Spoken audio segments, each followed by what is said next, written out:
and ascends to the highest heavens. Beautiful indeed, and deeply true. I invite you to take that beautiful sentiment, so poetically evoked by Christian D. Larson, and move with me into prayer. Which is to say, move with me into the awareness that there is only one power, one presence, one divine creative spirit that we choose to call God.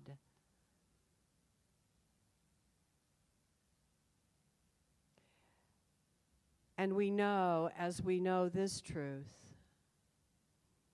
that we are one with that spirit, that God moves in, through, and as us, that we are beings of this most high force. We are its light, its life, its love.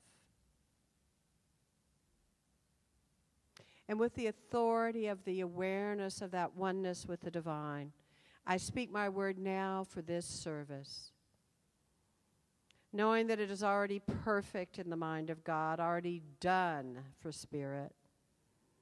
I affirm with gratitude the blessings of those who greet us and give thanks for them. The blessings of those who put together our programs and give them to us. And I give thanks for those volunteers. I affirm the blessings of the musicians and singers who allow their talents to be their beautifully evoked prayers. And I give thanks for each and all of them.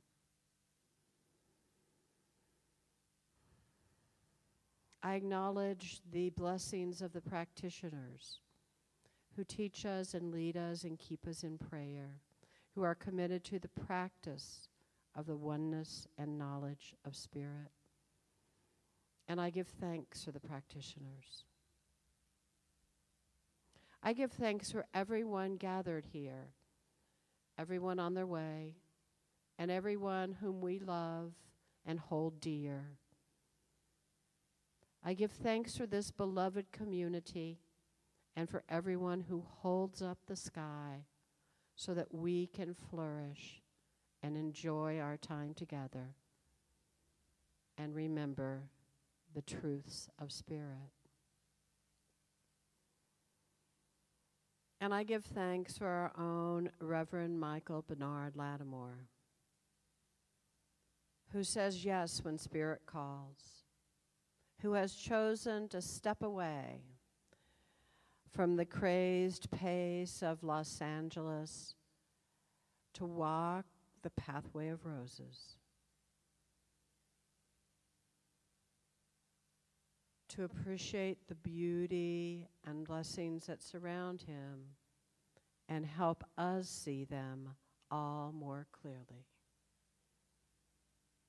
So I affirm that as he speaks today, we are all blessed and informed, and he says what we need to hear, and we are healed now. I give thanks for all of this. I give thanks for the opportunity to pray, and I release this word into the mind of God where it comes back to us fully done, perfect. Perfect. And to affirm the perfect truth of this prayer, we say together, and so it is. Amen and amen. Namaste.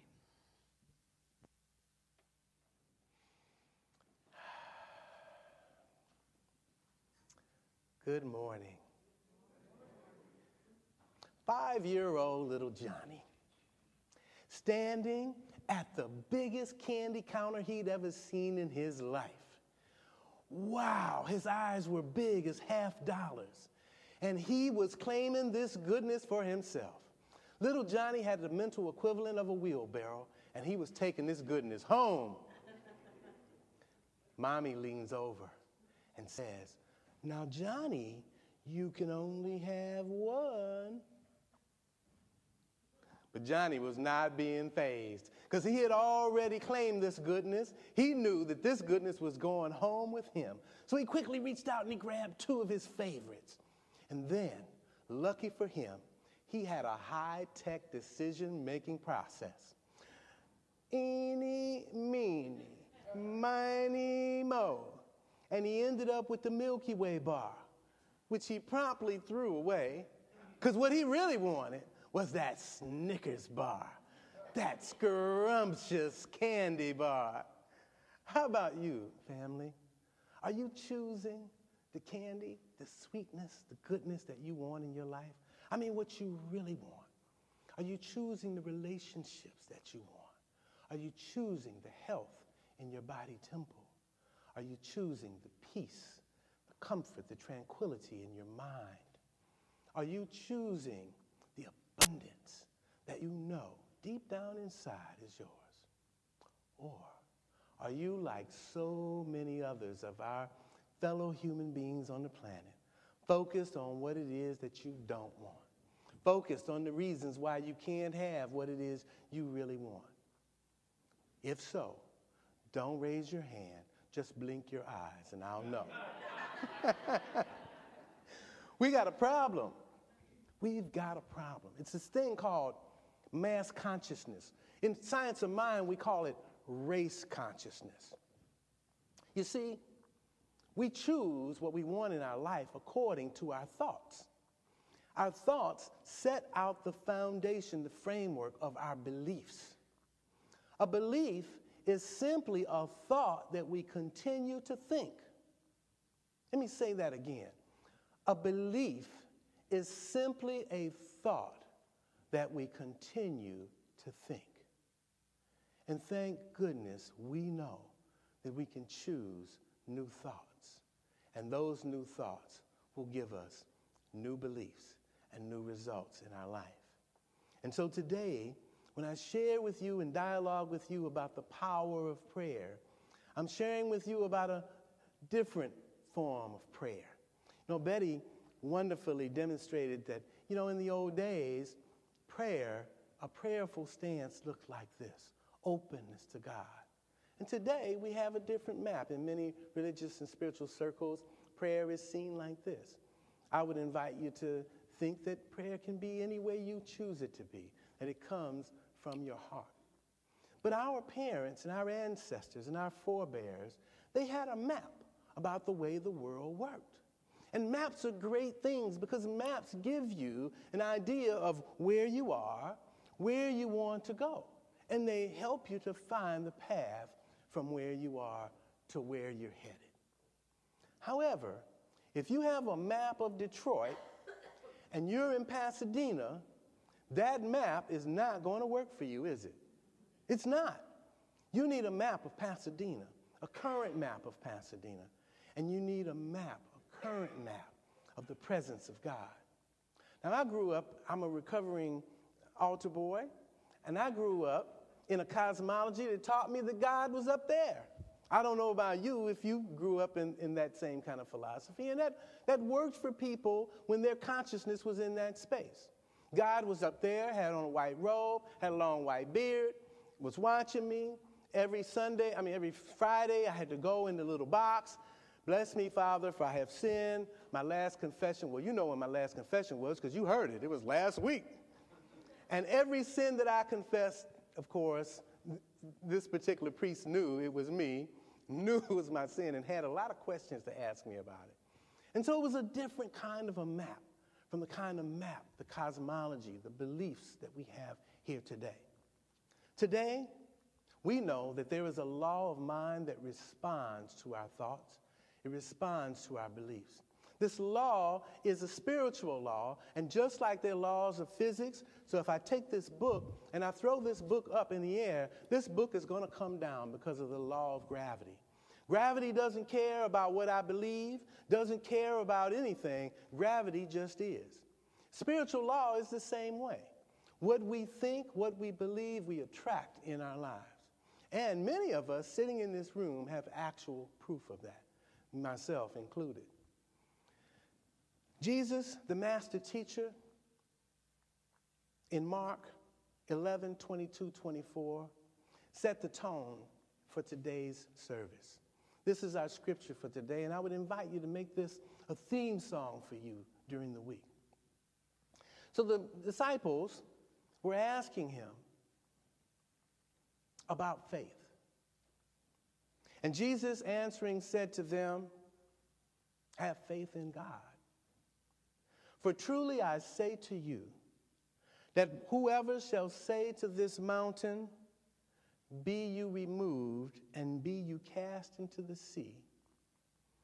And the context of mountain is the mountain of thoughts, the mountains of beliefs, the mountains of ideas that we have in our consciousness that are keeping us from our good.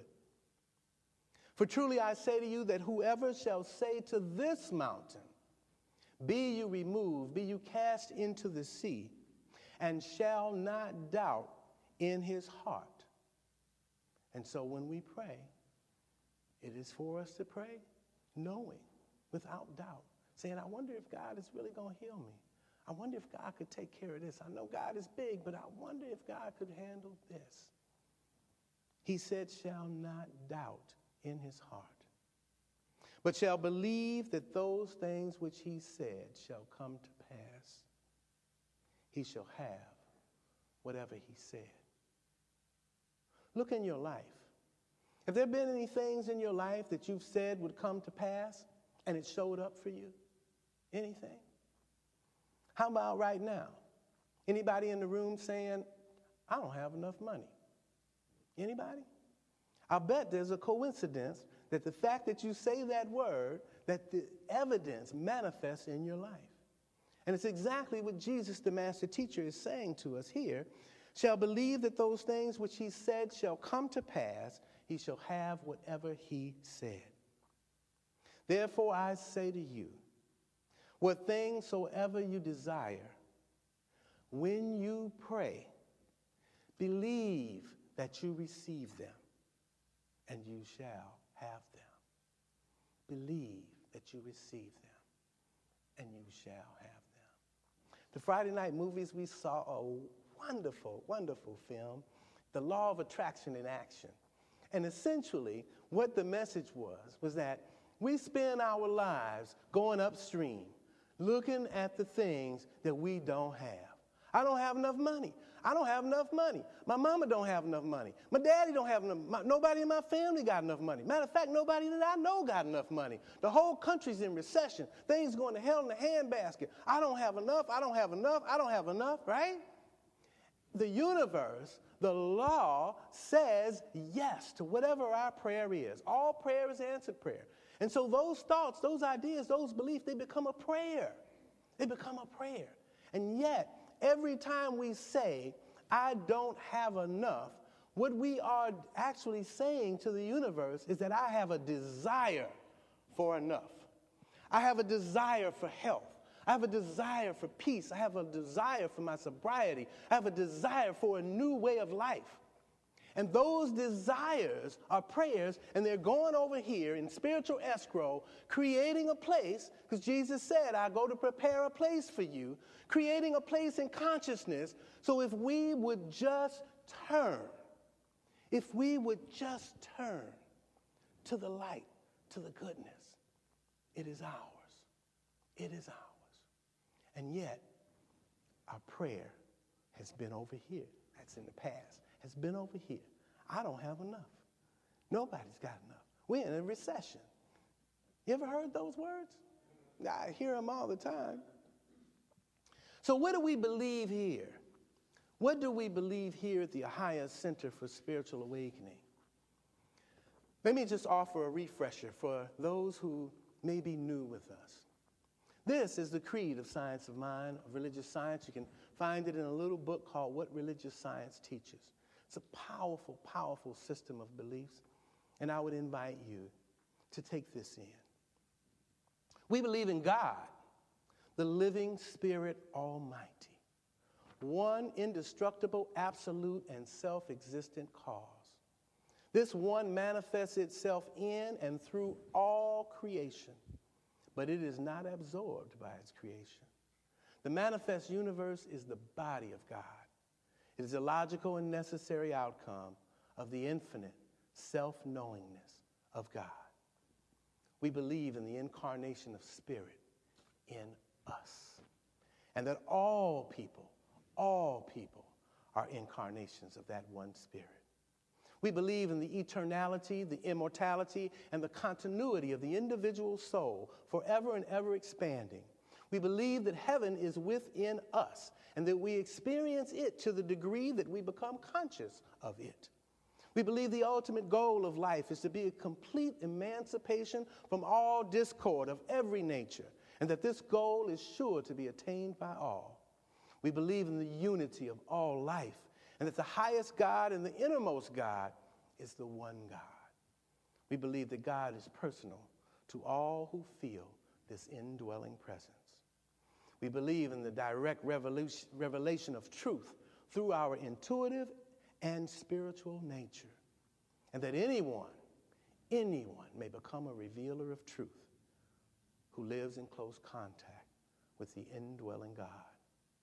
We believe that the universal Spirit, which is God, operates through a universal mind, which is the law of God, and that we are surrounded by this creative mind, which receives the direct impress of our thought and acts upon it. We believe in the healing of the sick through the power of this mind. We believe in the healing of the sick through the power of this mind. We believe in the control of conditions through the power of this mind. We believe in the eternal goodness, the eternal loving kindness, and the eternal givingness of life to all. And finally, we believe in our own soul, our own spirit, our own destiny, for we understand that our life is God. And that's what we teach here. And all of this is theory until you practice it for yourself, until you have actual proof for yourself. In the 12-step program, there are a series of spiritual principles called steps. Each one of these steps has behind it a principle: honesty, open-mindedness, willingness, perseverance, courage. But all of these principles are useless without the practices that accompany them. So I could say that I stand for a principle, but if I don't have the corresponding practice, the spiritual practice that helps me stand up inside of myself in a new way, then those principles mean nothing. So too with the principles that I just shared with you.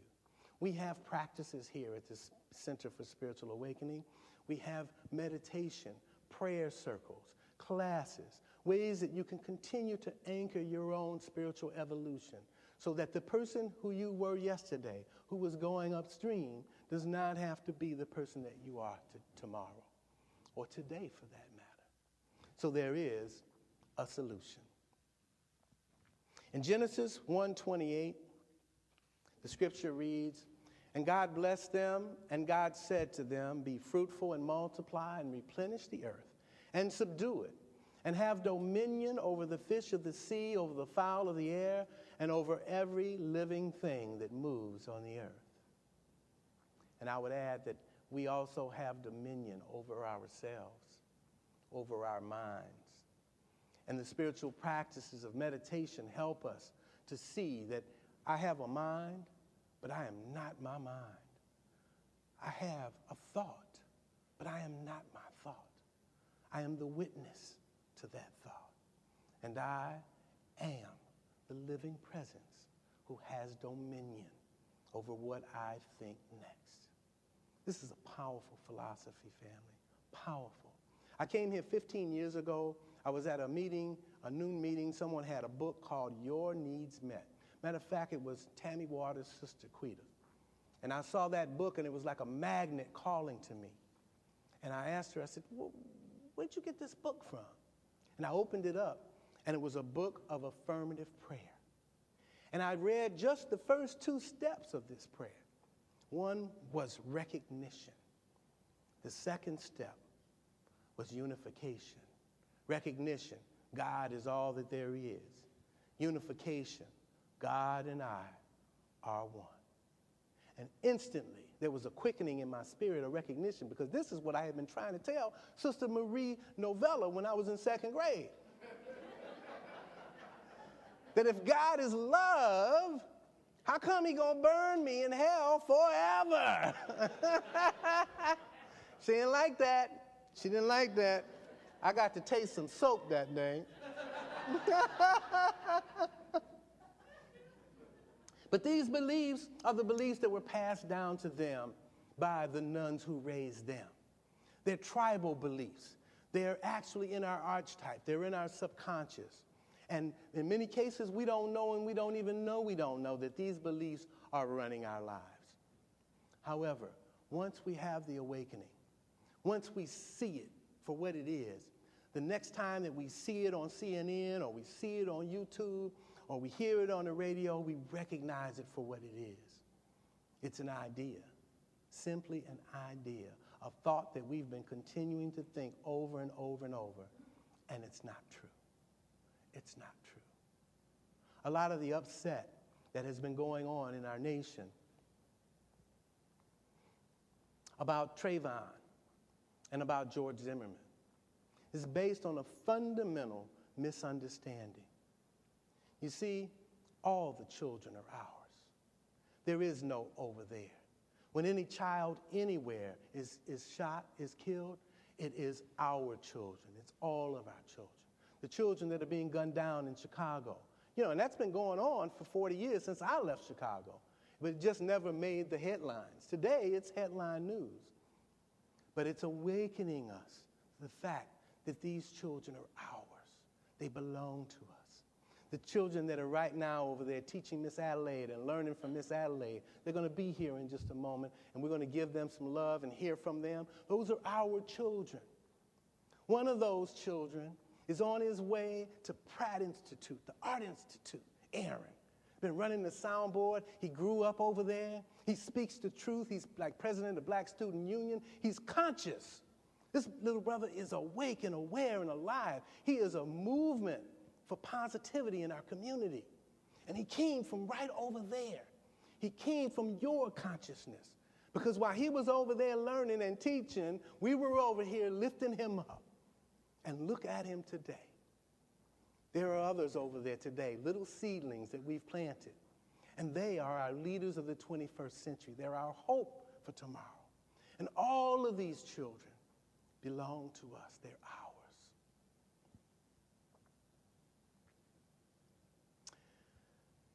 So my parents didn't have enough. My mother was born in a time right after the Depression, and so she had a mental map that said, we don't have enough. There's rich people over there, they got all the money, we don't have enough. The power of that thought acts upon the law, and the law then gives us results that are consistent with that. So if we allow these thoughts to run unchecked in our mind, what happens is that we get results that are less than optimal. We get results in our life that we don't want to see. You know, I'm reminded of a couple of months ago, I was getting off the 210. It was a terrible accident over there. Terrible accident. I mean, cars and wreckage everywhere. Highway patrol had come in. There was a helicopter. And I kind of pulled over to the road to see if there was anything I could do. Could I pray? And I saw a highway patrolman get out of his car, and he walked over. And right there by the side of the road, I couldn't believe it. It was a little monkey. And the highway patrolman looked over there, and of course I could hear the conversation because my window was down, you know. He said, little fella, he said, you don't know what happened here, do you? You know that little monkey? He shook his head, yeah. He said, you mean you know what happened? Little monkey said, mm-hmm. He said, well, what happened? What were they doing here? Little monkey said, boom, boom, boom, boom. He said, no, you mean they were drinking? Little monkey said, mm-hmm. He said, and what else were they doing? Little monkey said, no, you mean they were kissing? Little monkey said, mm-hmm. He said, and what else were they doing, little fella? Little monkey said, you mean they were texting while driving? Little monkey said, mm-hmm. He said, what were you doing? Little monkey said, I was driving. Sounds funny, doesn't it? Have a little monkey driving your car? But I'll tell you, there are a lot of folks running around that got little monkeys driving their cars. You'll see some of them on your way home, right? Little monkeys that are making decisions. So we have to take back our dominion. Little monkeys taking us shopping to go buy things that we don't need, buying us medicine to cure ills that we don't have, and making us feel powerless about things in our land that we can easily change. Little monkeys driving our car. If we would just come to our right minds and turn in the direction of what we really want. And so we must take back our dominion. If we don't control our minds, there's somebody standing in line waiting to do it for us. What we focus on and what we allow to become resident in our thoughts becomes our belief. So today we are exploring prayer as a way of communicating with the divine and as a way of experiencing communion with God. The old way of prayer for me was supplication. Oh God, please help me now. And I was good for turning to God, when I needed that help. Oh God, please help me now. Help me now, God. Right? But that was that old map that I had. Today, I see prayer as a way of having a divine romance with God. I like to consider it that because God gives me so much. My life is so blessed. So blessed. And some of you in this room know that. So is your life. Prayer is a conversation with God, God in us. And I could stand here until the end of the time telling you about what that relationship is like. But it's like tea. You have to pick up the cup and taste it for yourself. You must have that relationship with God. In this manner, we open ourselves to mystical oneness with God. And this, I believe, is the true power of prayer. When we're not praying for things, but we are, as it says in Scripture, Matthew 6:33, seek ye first the kingdom of God and his righteousness, and all these things will be added to you. For if you have God, what could you not have? What does it mean to seek that kingdom, you might be asking? What does it mean to have a mystical experience with God? The union with the Mother, Father, God inside of you, which you know. And you know that God and you are one. For there is a place inside of you that knows this. And the moment that it's mentioned, there's a quickening inside of you because it recognizes itself. Another definition of a mystical experience is one in which you feel filled with God's presence in an intense and unmistakable way. Have you ever experienced that?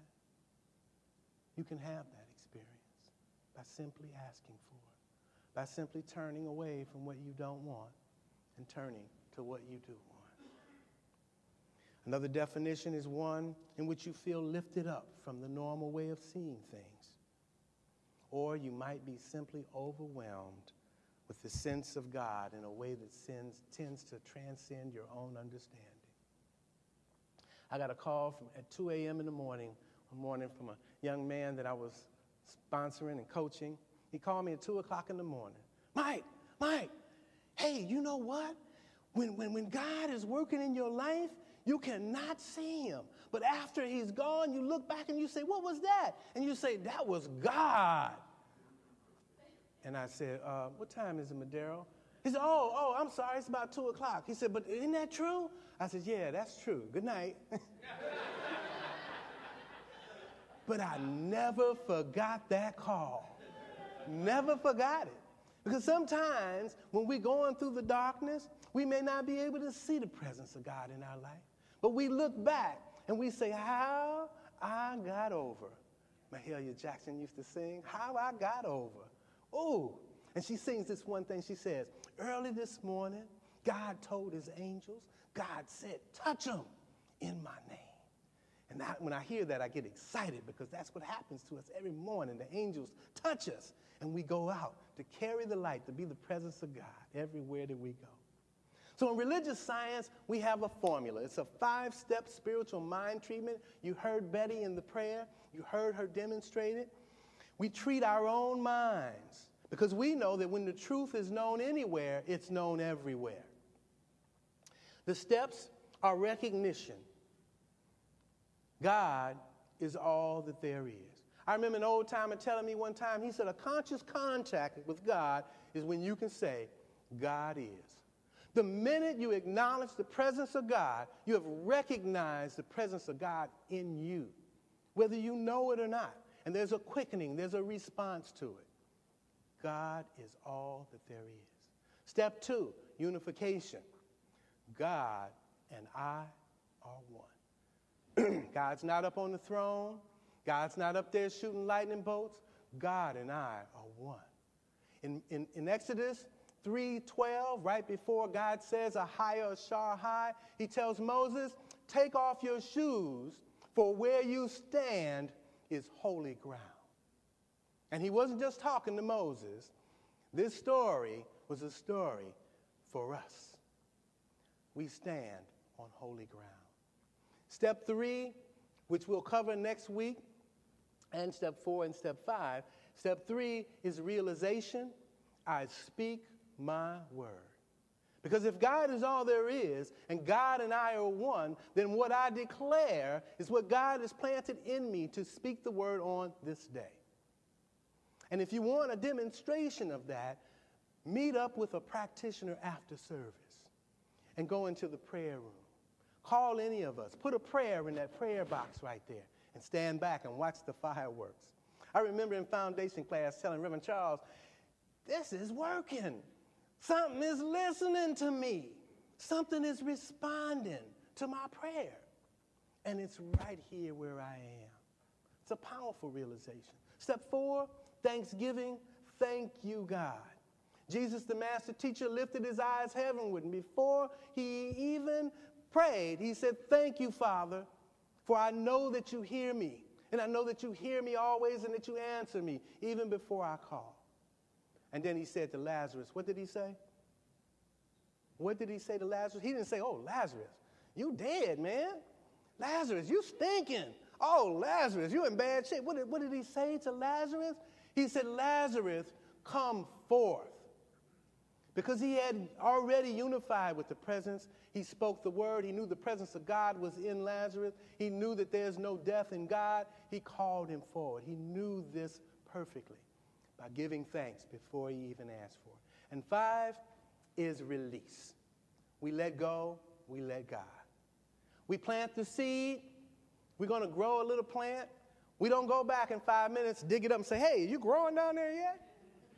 We don't do that. We plant the seed, we release it, we let go. We say, God, I know you got it. According to our faith, our belief, and our acceptance, it is done unto us. Now, I've got a brief lesson here that this is so appropriate because Betty was talking about one of the habits or the practices of the early Christians and the early Aramaic-speaking peoples. Many, many forms of Christianity, even back in the time right after the crucifixion. Many, many forms of Christianity. And next week, I'm going to talk a little bit more about that in my lesson. But essentially, Jesus was an Aramaic-speaking person. And the disciples spoke also Aramaic, which is a derivative of Hebrew. And so, when they were gathered together, the disciples, one of them, Luke, asked him a question. Now, in the Metaphysical Bible Dictionary, which describes all of the disciples, the different terms that are in the Bible, Luke comes from the Greek word meaning luminous, light-giving, enlightening, instructing. When one ceases to cling to material things, the luminous state of mind becomes abiding. And there is but one way to attain wholeness, and that is the way of the spiritual man, mystically called Jesus the Christ. So Luke is the illumined, healing intelligence in us, and it's ever seeking to impress this truth more and more deeply on our consciousness and on the very cells of our body. And so to that end, understanding the meaning of Luke, it's appropriate that this lesson appears in the book of Luke, chapter 11, verses 1 to 5. And it came to pass that as he was praying in a certain place, when he ceased, one of his disciples said unto him, Lord, teach us to pray, as John also taught his disciples. And he was referring to John the Baptist, and John was the leader of the Essenes, the science of compassion, and they were a different sect of mystics at that time. The word that they actually used when they said, Jesus, teach us to pray, was an Aramaic word called slotha, S-L-O-T-H-A. Slotha means to set a trap for God, to set a trap for God. How do I become open so that the wisdom, the light, the love, the presence of God can be captured in my mind, in my body, in my awareness, in my consciousness? And Jesus answered them with the words that we know today, and we'll hear shortly, the Lord's Prayer. This, then, is how you should pray, or set a trap for God. And the first word out of Jesus' mouth, we know it as our Father who art in heaven. But Jesus said the words, our womb, our womb, our womb. Our womb is an Aramaic term of endearment. It's like Abba. If you heard of Abba, Father. It's, O thou divine birther of all life. He was in love with God. And when he said those words, he recognized the presence of God in himself. Because he said often, the Father and I are one. He knew where God was. And he said, our womb. He called on the name of God, which is very powerful. The next words he said were Demishmaya, Net Kada, Shmu. O thou from whom the breath of all life flows, who fills all realms of light, sound, and vibration, may your light be experienced in my utmost holiest. He spoke those words from a place of oneness with God, recognizing the presence of God as love and recognizing his place as being the dwelling place of God. He recognized the presence. In the dictionary, recognition is from the Latin word riconoscere, meaning to know again. To know again. When we recognize the presence of God, we are knowing again that which we came into the world knowing already. When we came into the world, people looked at us, an hour old. What did they say? Oh, because they saw love. They saw what God is. And we see a reflection of ourselves in that little one.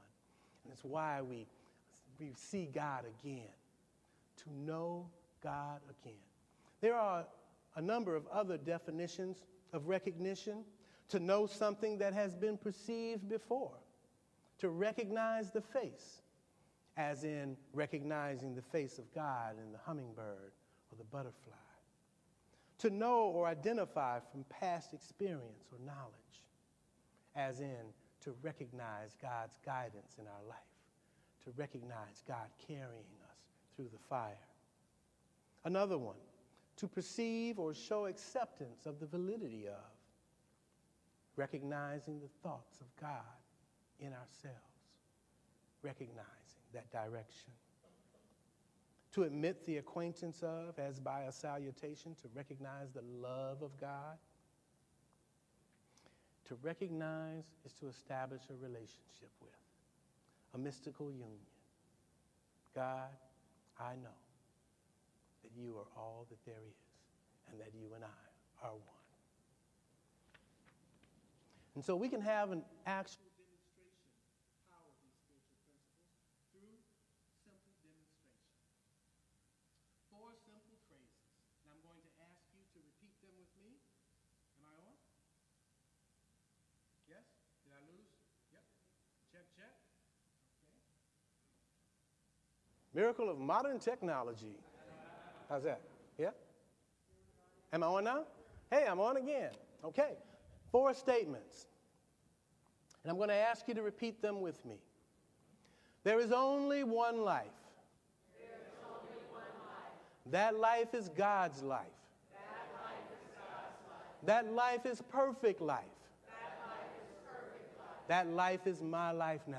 That life is my life now. There's only one life. There's only one life. That life is God's life. That life is God's life. That life is perfect life.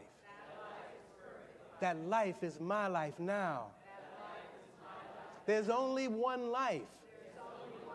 That life is God's life. That life is perfect life. That life is my life now. Do you feel what I'm feeling? I feel the presence of God. I always feel the presence of God, but I feel it in a special way when I recognize the presence of God and when I unify with it. I'm inviting you, it's homework this week, to say those statements, to say them as long as you have time to. Before you go to bed, when you wake up, as you're walking down the street, just saying those statements has the power to energize us and to bring us back in alignment so we can turn away from where we don't want to be and turn to where we want to be in our lives. You know, in closing, I want to share with you a little story. You know, I love stories. When I was about knee-high to a duck, I had a belief, which was a thought that I kept thinking over and over and over, that it was something in my closet, something in the closet. And it didn't come out until the lights went out. Anybody else had that belief? Was I the only one? When those lights went out, all of a sudden I could hear it in there. It was moving, it was breathing. It was making its plans because it was coming out to get me. And of course, I would have a Nipsey fit, as my auntie would call it. Now, Mom, there's something in the closet. And she would come in and she would turn on the light. And when she turned on the light and she moved all the clothes around, I could see that there was nothing in there.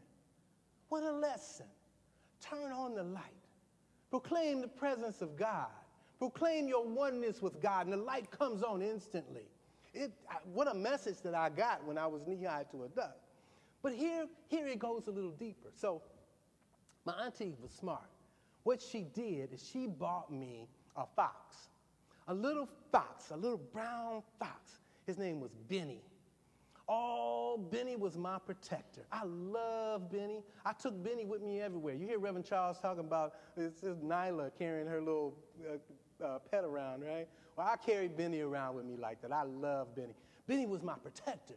Because you see, if that thing in the closet came out, Benny was going to bite him. Oh, he was going to bite him good. So I slept with Benny. He was my little guy, right? One day, I had the experience of looking at Benny and seeing something that I had never seen before. You ever had that experience? You ever just looked at something and all of a sudden you see it in a different way? When we were in the circle, we were talking about a thought. A belief is a thought that you continue to think. And I had heard it said many other ways, but on that day when I saw it that way, it looked totally different to me. I could see thought forms and how we continue to think them and we create realities in our world. You know, it was just so powerful. So I had a revelation. I looked at Benny, and all of a sudden, he stuck his tongue out at me. He was like that, right? I was horrified because I had never seen this tongue sticking out. Obviously, I realize now The tongue was already stuck out when she brought him. But on this day was my first time seeing his tongue stuck out. I was horrified. I wouldn't have anything to do with Benny. I threw him across the room. Wouldn't touch him. My auntie came in the room. Boy, what's wrong with you? Come on, take Benny. No, no, no, no. Keep him away. Keep him away. And I said, throw him in the closet. And she threw him in the closet. And as long as he was in that closet, I was fine, because my belief was that Benny had stuck his tongue out at me. And as long as he was in that closet, he was all right. And so I had a shift in my awareness. I told this story at our practitioner retreat that we had up at Santa Maria. And do you know, these practitioners went in the bookstore up there at that retreat center, and they bought Benny. They brought me a new Benny. And they brought him to me, and when I looked at him, his tongue wasn't sticking out. And I was able to heal that experience that I had by simply changing my mind about it. And family, I'm suggesting to you that you can heal anything in your life by simply changing your mind about it, by looking at it again with new eyes, by saying to yourself, God and I are one. There is only one life. That life is God's life. That life is perfect life. That life is my life now.